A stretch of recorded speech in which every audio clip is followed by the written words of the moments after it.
the Chilean coup of September 11th, 1973, in the reign of Augusto Pinochet. Alright, just for a little bit of context about what was going on before this. In 1964, in Chile, which is a South American country, the member of the Christian Democratic Party, Eduardo Frei, was elected to the presidency, but very close behind him was a Marxist candidate named Salvador Allende, with around a third of the vote. And an important thing to know about Frei was that his entire campaign was funded heavily by the United States because they did not want Chile to be ran by a socialist, due to the fact that we had multiple companies running their copper industry, and that would lose a lot of money for them. So they funded Frei here to get to make him win the presidency. But in 1970, they tried to do it again, but it didn't work out, and Allende was voted into the presidency in Chile, and he did end up nationalizing the entire copper industry. He did a lot of things over his time as president of Chile. He reformed education, healthcare, and agriculture, made all of them free. He nationalized a lot of businesses. A lot of the farms and businesses that were owned by the upper class were redistributed to the working class, and wages around the country just began to go like higher and higher. But there were still some negatives.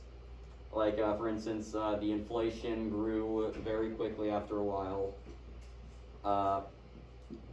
Due to his nationalization of the copper industry, the copper prices didn't follow the copper prices stayed stagnant alongside, as opposed to the world copper industry, which resulted in there being points where they would sell copper and trade copper with the world, but it would sell for a lot less, meaning that they couldn't import certain goods and services because the country just couldn't afford it.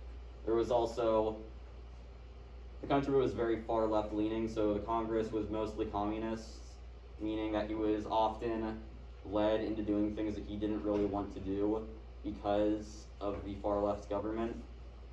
And also there were very violent gangs that felt empowered by him that would just roam around the country, starting whatever. So yeah. Well, in 1973, there was a coup held because the Chilean military was still very far right, and they were supported by the United States government, who wanted Allende to not be there. They didn't want him in the presidency at all. So they helped prepare the military, they gave them weapons, they just supported them in general. And yeah, the transcriptions of phone calls showed that there definitely was involvement by the government. And on September 11th, often called the other 9/11, the Chilean coup occurred, where the Chilean military stormed the presidential palace, and Allende had to make one last statement to the nation. I was gonna show you a video, but just to save time, he did a radio broadcast where he said that his enemies have stormed the palace and that they're going to try to kill him or make him resign, but he is not going to resign, and he says, like, long live Chile or something. I think I skipped that. And after that, he took a weapon and decided to defend the palace with the other soldiers, but eventually told them all to surrender, and he shot himself. So after that, there was a military dictator instated by the U.S. His name was Augusto Pinochet. After coming into power, he banned and disbanded all left-wing groups, and essentially became a dictator and ended 46 years of democracy, meaning there were no more elections. He was not an elected official. Under Pinochet, he caused the disappearances of thousands of people. Around 3,000 of them were executed in some way, and around 27,000 were imprisoned and tortured. Some of the ways that people were tortured include electrocutions, beatings, forced amputations. Sometimes they just lay them on the ground and just run over their arms and legs with vehicles. They would be forced to consume their own feces, violent sexual abuse. They would often make them just drop to the ground and lick the dirt, and if they refused to do it, they would just get shot. So, probably the worst way that people were executed was what was called death flights, where they would essentially kidnap you in the middle of the night, take you onto a helicopter, tie you up, and throw you out into the ocean so that you will land, die, and they don't even have to hide the body. Approximately 120 people died from this, but that's only the bodies they found. So yeah, that's a Pinochet supporter who's in favor of killing people. You can skip that. After about 16 years, Pinochet was removed. He stood down, and a new president was elected. They finally had elections again. He worked in the Senate until his death in, I believe it was 2006, he died. But he was arrested. He went to Britain after stepping down as the dictator. He went to Britain and was tracked down and arrested for crimes against humanity. But before they could actually try him and punish him, he died. So yeah, he never got punished for any of that murdering. You can skip that.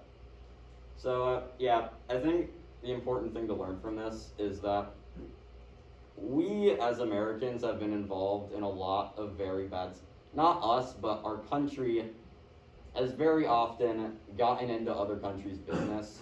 Just looking at this, you can see in the past, since when was it? At least in the 20th century, there have been 56 military interventions in South America. That's just in one continent. 56 times that we got in the way of democracy, despite being the country for democracy, saying, oh no, you elected a person that we don't like or that we don't want to be elected, so your citizens aren't going to get a choice anymore. We're going to set up a dictator and have them kill people. But we're still going to make it out like you were the bad guy. 56 times. And we're still doing it. To this day. The director of the CIA admitted to it. So, there was a left-wing president just recently elected in Honduras, Xiomara Castro. If you notice up here, where is it? Not Dominican, Honduras. In Honduras. You notice, you can't really read it right up here, but in Honduras in 2009, there was a US-backed coup that removed a democratically elected president. That was her husband. He was exiled from the country because we funded it. And we got him kicked out, and now she's back. And she's run for president under his same ideals, and she won. So I'm just saying, keep a lookout for any time you hear about Honduras, because I imagine that something sketchy is going to be happening within the next few years. That's all. Yes.